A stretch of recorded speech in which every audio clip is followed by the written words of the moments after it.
Have you ever felt a persistent sense of emptiness, like you're just going through the motions of life without any real purpose or motivation? Then you're just languishing, and as 7th grader Paul discovered, languishing can propel you toward shocking acts just to fill the void. Paul had seemed like a typical underachiever, sullen, unmotivated, perpetually bored. Paul began spending days on end holed up in his room, avoidant and distant. Then, one day, Paul bought a realistic replica gun and made social media posts about bringing it to school. He never ultimately brought the gun into school, but he was, nevertheless, expelled immediately. Hey, I see you two have been feeling a bit adrift lately, like you're just floating through the days without much direction or passion. I get it, and I want to share something with you that might just change the way you see things. You know, the world has this sneaky way of wearing us down, making us feel like we need to have everything figured out right now, perfect grades, the dream job, a bulletproof plan for the future. But let me tell you, it's perfectly okay if things feel a bit unclear or if you're not racing down that fast track.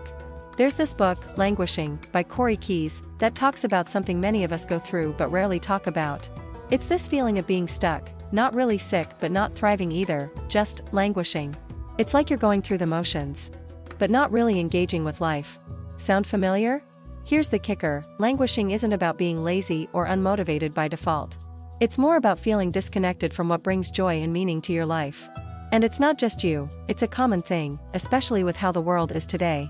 Think about it, how often do we find ourselves checking boxes rather than pursuing what we love? But here's the good part.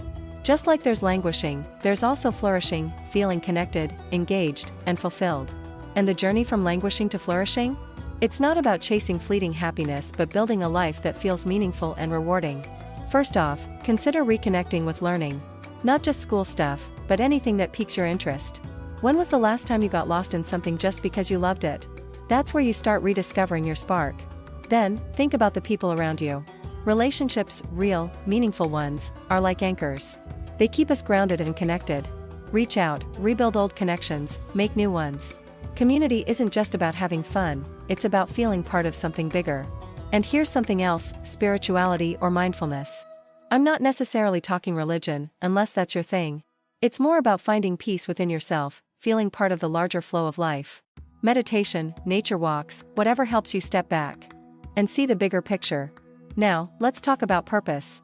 It's that thing that makes you get up in the morning with a fire in your belly. Maybe it's a project, helping others, creating something. It doesn't have to be world-changing, just something that adds value to your world. And don't forget to play. Yes, play. When did we decide that only kids should have all the fun? Playing, laughing, being silly, it's not just fun, it's healing. It reconnects us to the joy of being alive. Lastly, give yourself some grace. This isn't about a miraculous overnight change. It's about small steps, little changes that gradually shift where you're heading. Maybe it's trying a new hobby, joining a club, or just taking a different path on your morning walk. So, take a breath. Give yourself space to grow, to make mistakes, and to find your path. It's not about rushing to some finish line. It's about enjoying the journey, learning about yourself, and ultimately, finding a place where you feel genuinely, vibrantly alive.